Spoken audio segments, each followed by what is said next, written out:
Boxing fans, to another great show with Sean on Boxing. This is the problem. This clear double standard with Tank Davis fans who are critical of everyone else, yet consistently cap for Tank. Yes, we know Lamont Roach is not a bad opponent. That's true. He's not a bad opponent. But he doesn't have a fan base. He's not a draw. He's not going to help sell a pay-per-view. He doesn't have a title at 135 pounds. He's not building your legacy. He is an in-house WBA PBC fighter that they're going to use to push a fight in Houston, Texas, with two dudes that are from Maryland. How does that shit make sense? Why don't you do that fight in Maryland, right? Which is even more showing you why this is just a typical PBC money grab, right? The PBC will put out anything and act like it's great. But then you got channels like this, Greg and Jason, who will justify it and deflect, right? And say, so who else can he fight? It's not about who else can he fight. The point is, this is not a one-off.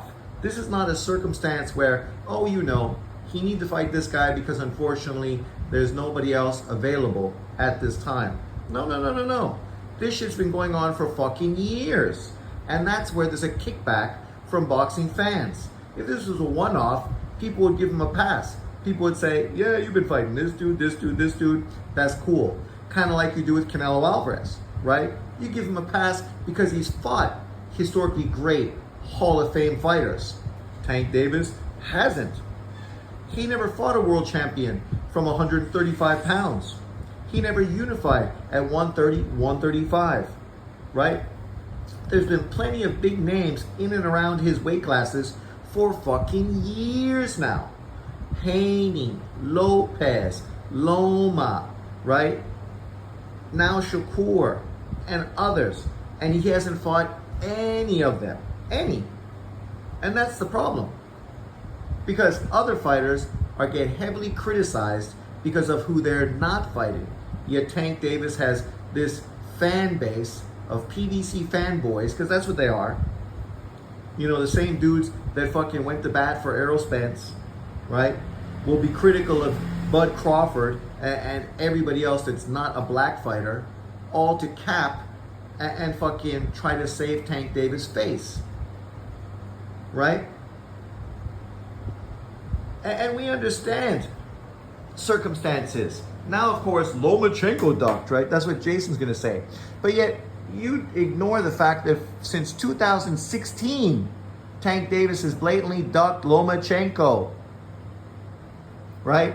And now that Lomachenko talked about retiring from the sport of boxing, came back, was in negotiations. Negotiations looked like they were going to be signed, sealed, and delivered. Lomachenko literally flew to the States to sign the contract. Once he got to the States, for some reason, he walked away.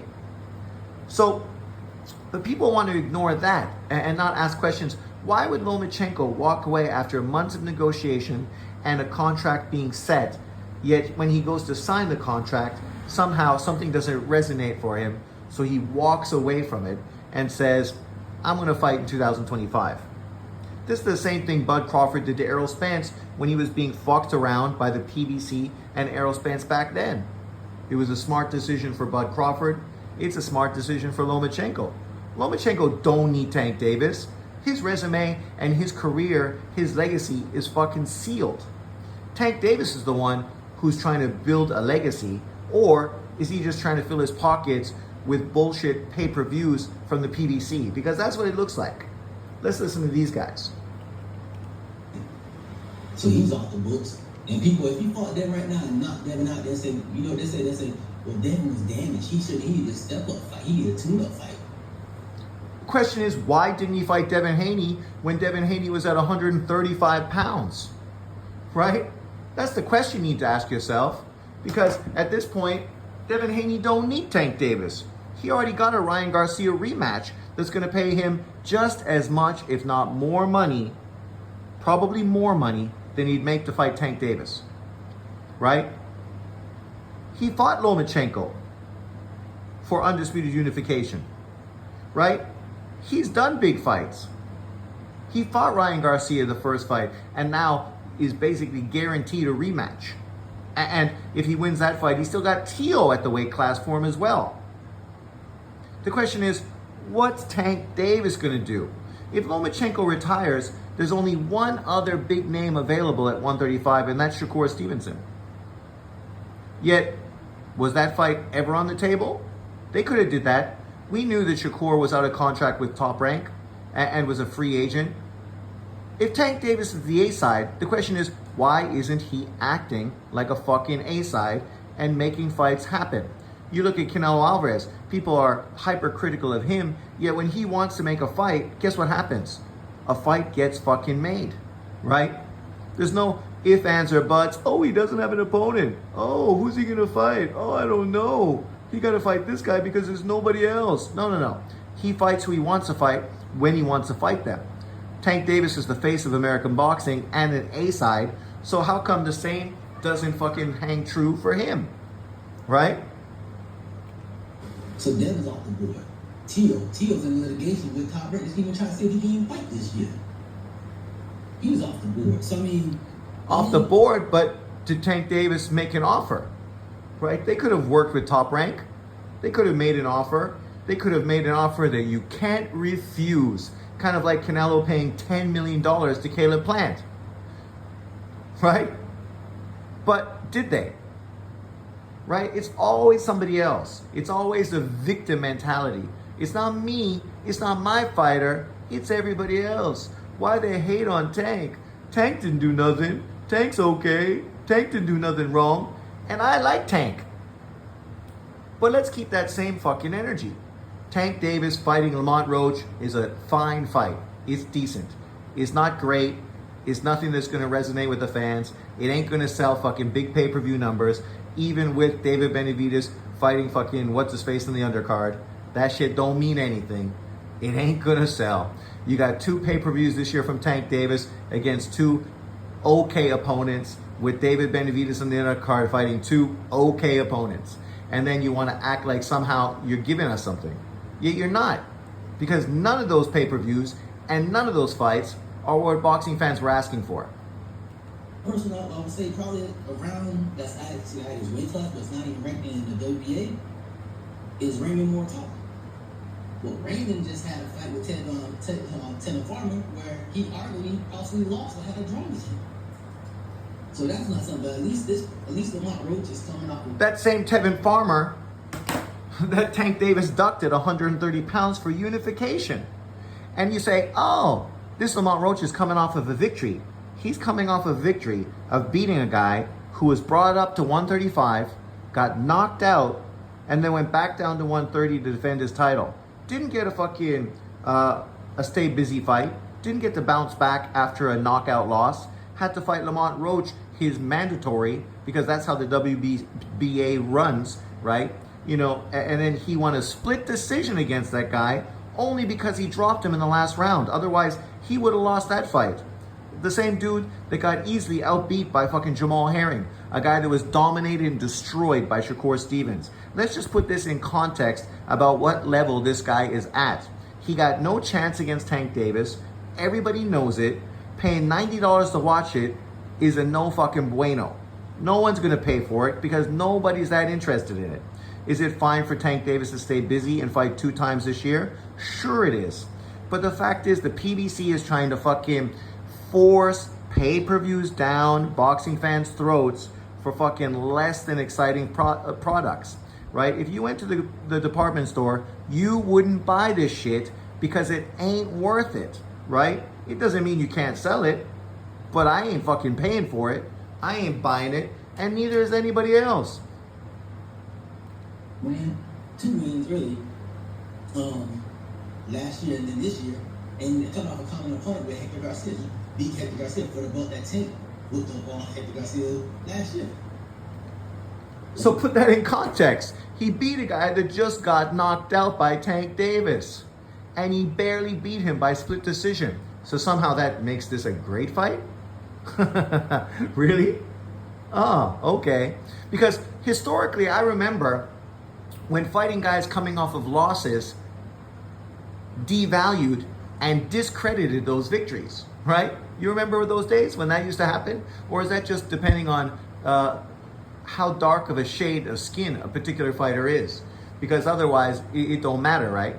So, I criticize Shakur for fighting fucking Cordina coming off of a loss. I'm going to criticize fucking this dude for fighting a guy coming off of a loss too, because it's a bad look you fighting a dude coming off of a loss. It's like Errol Spence beating Kell Brook to become a WBA, there you go once again, WBA title champion, even though Kell Brook had just been knocked out in his previous fight, right? You imagine any of these fighters that people really hate fighting someone who is coming off of a knockout loss for a world title. Imagine how little credit they would get for doing that, right? And I ain't hating, I'm just saying, let's be honest. Tank Davis is fighting an in-house WBA PBC opponent like he always does. This is consistently what we've saw with Tank Davis ever since he won his first title against Petraza, right? Petraza went on to have a better career than Tank Davis, fought way better opposition than Tank Davis has, yet he was the loser of that fight. And he tried to go up and become a legitimate three-weight world champion, right? Didn't do it, but he tried. Tank Davis hasn't even tried that. Well, he's a taller fighter. They have about the same reach. And he's a champion. He's not coming off a loss. What about I got to throw this one out here to you because I know people are going to be in the comment section talking about this. What about Edwin Davis Santos? He's hurt. He's hurt. He's hurt. You see all the excuses, right? Coming left, right, and center. How's De Los Santos hurt? De Los Santos hasn't fought since he lost to Shakur Stevenson. Again, coming off of a loss. But let's look at these rankings right here. And I ain't saying there's anyone better, because obviously we know William Cepeda would be a great opponent. Dennis Branchek, unification fight. That guy never even got mentioned. Is it possible that Tank Davis could have literally offered that dude money to make a unification fight, right? You're the A side. How come you're not offering the kind of money where a guy like him would just have to jump at it? You got Keyshawn Davis, who now has a fight, right, against a good opponent, but he was available. You got Raymond Muratalla. Oh, he's coming off of a less than stellar performance. You got Floyd Schofield, who's number 2, right? Edwin De Los Santos, number 3. You got fighters at this weight division that you could fight, right? I mean, Keyshawn's fighting Gustav Lemos. Gustav Lemos is a better opponent than fucking Lamont Roach. And that's who Keyshawn is fighting, right? You got UK fighter Sam Noakes. Go to the UK, fight Sam Noakes, right? You got other opponents at this weight class. But what you're doing is going to fight a dude that's basically ducking his mandatory in Albert Bardigaev, who is the interim WBA champion, to step up in weight to get beat by Tank Davis. Whereas Lamont Roach should be fighting dudes at 130 pounds trying to unify and fighting his mandatory. But of course we understand why he's going up, because he's going to get a career high payday to go get knocked out by Tank Davis. But how does this help Tank Davis's resume? Right? How does this benefit Tank Davis? This is a guy who's one of 4 champions at 135 pounds. He was one of 4 champions at 130 pounds. He never been a champion at 140. This is a guy who's been fighting for how long? How long Tank Davis been professional boxer? Let's just take a quick peek on BoxRec just to put this shit in context. Because context is key. I ain't hating, but don't fucking give me shit and act like you're giving me fucking something good. Because I can smell it. I know what it is. You might pretend it's chocolate ice cream, but fucking it's pretty obvious it ain't. Right? Tank Davis is going to be 30 years old. 30 years old, right? They say, oh, Lamont Roach is bigger. Lamont Roach is a little taller. His reach is basically the same. They're both about the same age. Tank is 30-0 with 28 KOs. Now he's going to fight Lamont Roach. This is a guy who became pro in 2013. 11 years ago, going on 12 years as a professional. 12 years as a professional. He never unified against another world champion. He's only a 2-weight world champion, right? But people act as if this guy is the face of boxing, right? Let's see guys he pulled up. Oh, he pulled up Jesus Cuellar, right? Pulled him up in weight. Hugo Reyes pulled him up 2 weight divisions, right? Then, of course, fought Leo Santa Cruz, who literally he did pull up. I mean, fine, Santa Cruz had one cherry pick fight at that weight class before fighting Tank Davis. And then after that, basically is retired from boxing. Weight drained Barrios, right? Pulled up Garcia, pulled down Garcia and weight drained him, and now he's going to fight another guy he's pulling up in weight. You know, what's the best name on his resume? Easily, that would be Leo Santa Cruz, right? Gamboa was a good name, but not when Tank Davis fought him. He hadn't done shit in years. Ryan Garcia was never considered great. Frank Martin never beat a top 10 fighter. Petraza is probably the best win on his career because he fought an undefeated world champion to win a title, right? The only undefeated champion he ever beat to win a fucking title. And once again, I'm not trying to hate on Tank Davis because in truth, I don't mind him fighting Lamont Roach. But this is once again pulling a dude up in weight from the WBA 130 pounds, a guy who should be trying to do something at that weight as opposed to going up in weight to get knocked out in a money grab. Because that's what it is. It's just a money grab, right? They know this fight card ain't going to make a lot of money, but they figure if they do 150,000 pay-per-view buys, it's going to justify it. And then they can fight Lomachenko in 2025 and then go, look, we fought Lomachenko in 2025. That justifies us taking on this opponent. And in a sense it does. But why are you making everyone pay pay-per-views for these kind of interim fights? Why don't you give something back to boxing? Why doesn't the PBC do something good for all these fans who supported them over the years by actually giving them a free fucking fight card? Why don't you have these 2 guys from Maryland fight in Maryland in a huge event, right? Once again, the PBC dropping the ball, force feeding us something that nobody wants to eat. And then you got channels like this, AM Sports Media, acting as if somehow it's not him, it's everybody else, right? It's everyone else. Yeah, he was hurt. He was hurt. The manager said he was hurt. Also, that's Shakur's leftovers. Oh, that's Shakur's leftovers. Like, listen to this. Like, anyone that says that, it tells you everything you need to know. Jason's a fucking Tank Davis fanboy, probably a PBC fanboy too, right? Because that's the kind of shit you hear from fucking PBC fanboys. Ah, that's Shakur's leftover. See, there used to be a time and place when you fought other guys' opponents so you could beat them better to show your dominance. We saw Shakur struggle and look terrible against De Los Santos, right? So if Tank Davis goes in there and fucking blitzes De Los Santos, knocks his ass out, how good does that make Tank Davis look, right? He looks like a dominant champion at the same weight division where Shakur Stevenson is currently holding a title, right? We've seen that all the time. That's what people always used to do. Why? To embarrass, belittle, and fucking overdo an opponent that they were chasing after. He wouldn't get credit for that. So what's the point of him fighting? He wouldn't get credit for that. So he wouldn't get credit for fighting De Los Santos. He wouldn't get credit for fighting Haney. He wouldn't get credit for fighting Muratalla. He ain't gonna get credit for fighting Lamont Roach. So what the fuck is the difference? According to this guy, he's not gonna get credit for fighting anyone. But yet these are the same dudes. I guarantee you, I could go on AM Sports Media and find them being critical of Bud Crawford, not giving him credit, being critical of fucking Canelo Alvarez, not giving him credit.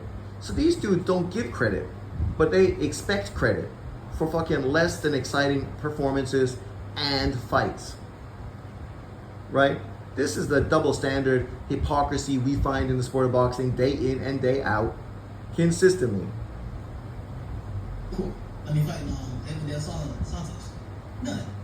People, oh, he's scared. Come on, man, stop it. He couldn't fight Ryo. Ryo's a champion at 140. Ryo has a rematch clause with Pitbull, so that was out on the table. But he was going to have to. Apparently that ain't the deal. The problem was that Tank Davis's team was trying to get him to come down to 135. And Ryo said, I ain't coming down to 135. So the fight never progressed from there, right? And the irony is, do you think Tank Davis would have made Isaac Cruz come down to 135? Or do you think he would have went up to 130, 140 to fight Isaac Cruz to get his WBA title? Once again, the WBA in the mix, right? From 140 to 130 and every weight in between. The WBA's dirty little fucking mitts all over this shit in conjunction with the PBC. So that's who I'm mostly blaming for this shit, not Tank Davis. Tank Davis is just a pawn in this game. And unfortunately for him, this reflects negatively on him. But yet, it's bigger players involved pulling the strings and dictating what goes on, right? And for him, he's just happy he's getting paid, right? And I get that. I understand. You're making millions of dollars and you're fighting light touches, so, you know, you're not going to complain too much. But it must fucking get old to be criticized by boxing fans, boxing pundits, and other boxers who call you out on your BS, even though we all know it's not you specifically. It has more to do with these people that pull your strings. The only difference not working with Floyd Mayweather now is instead of fighting flat-footed Latino fighters every fight, now you're going to be fighting 2 black fighters back to back. But yet both of those pay-per-views are going to do fucking worse than what you were doing when you're fighting Latin American fighters. So in a sense, having Floyd out of the game is making you less productive and less profitable than you were before. So even that shit don't make sense because it hasn't opened anything for you. I'm down to fight Tank, and we all know that. Yeah. I mean, And why would he come down to fight Tank? He got his own title.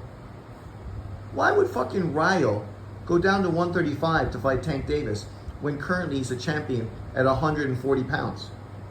Oh, because Tank is the A side. But the irony is, we know Tank Davis wasn't going to pull Isaac Cruz down to 135 to fight him. You know it, I know it. Why does he want Ryo to come down? Because Ryo is going to be bigger and have advantages against him and be comfortable at that weight. it makes it seem like Ryan wasn't just at 135 to fight before that. But he fought Pitbull Cruz at 140.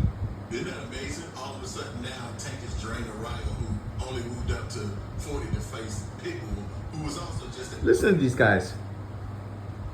But yet you know Ryo has moved up to 140. He's a tall kid, a young kid, and he put on that extra weight, and that's where he's got a world title, and now he's comfortable at that weight. He knows his body and understands that coming back down to 135, he'd be giving up a lot of the advantages he has now that he's at 140. But this is how thirsty Tank Davis fans are. Oh, he just fought in 135, a fight before. Yeah, before he became fucking champion. Now he is a champion. You know, he don't need to fight Tank Davis at 135. He could, but he don't need to. He can take fights at 140, make good money as a world champion, potentially do exactly what Tank Davis is doing.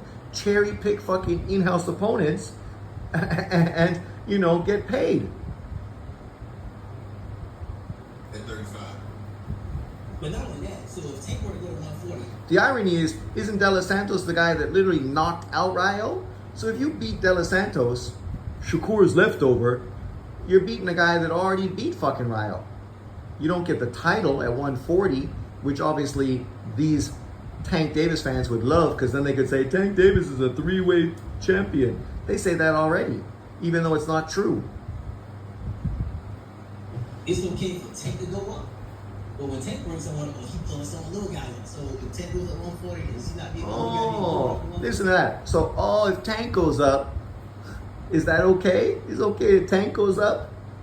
So Tank can't pull someone up, but Tank it's okay for him to go up, right? To get cherry picked and pulled up in weight. Oh my God. Listen to these fucking clowns, right? Yet these are the same dudes that probably gave Lomachenko very little to no credit for going up to fucking fight Linares at 135. Yet we're hypercritical of him fighting Rigo, pulling him up in weight at 130. And then say he needs to get his big ass up to 135. And he did that and got no credit. Tank Davis already fought at 140.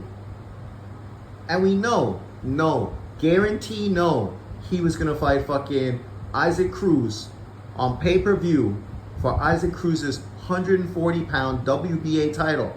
Guaranteed. And if you don't know that, you fucking are just plain stupid. Because you know and I know that was the plan. But Rayo upset the apple cart. Is that not the same? No, they just want to see him lose. Oh, they just want to see him lose. So that's the problem, right? Tank Davis getting defended because, oh, they just want to see a black man lose. But these are the same dudes that fucking want Inouye to go from 122 pounds to 135 to face Tank Davis. Explain that shit to me, right? This is the same thing I said, people that pushed out that stupid narrative, right? Why don't fucking Tank Davis go up to 135 and fight Boots then? Or go to 154 and fight Bud Crawford? That would be the same level of weight classes that you want Inouye to do. But see, they just want to see him get beat. They're racist, they're haters. But yet that's what you literally ask other fighters to do. Shining the light on your hypocrisy and blatant double standard. All based on what? Race. Yes, It's like back in the day in basketball, you can really this the Jordan rules, like the Jordan distance. It's the same thing. So they're trying to avoid, they're trying to discredit Tank no matter what. It's not a fight, no, we all. They're trying to discredit Tank Davis no matter what. Yet when Tank Davis moved to 135 pounds, you had Ryan Garcia, Lopez, Haney, Lomachenko, and then Shakur moved to that weight class. You had 5 big name opponents. Tank Davis didn't fight any of them while they're at 135 pounds. 5 of them. He fought 0. And only fought Ryan Garcia after he grew out of the weight division and moved to 140 pounds. And we know he grew out of the division because even when he moved up in weight, he was fighting above the 140 pound weight division. So he wasn't fighting below it. He was literally above the weight when he fought Fortuna and the other dude, right? But that's when they chose to fight Ryan Garcia, when they could pull him all the way back down and then put a rehydration clause on him. And outside of that, when all these dudes were at 135, how come Tank Davis, the A side, didn't fight any of them, right? He could have forced the WBA to make Devin Haney Tank Davis. The WBA could have forced that. We know that they work with Tank Davis and the PBC. They would have been more than happy to force fucking Devin Haney's hand. Yet they didn't. They didn't do that, right? So, you know, this is the problem with channels like this. They pretend to be boxing, but they're not boxing channels. They're fanboy channels.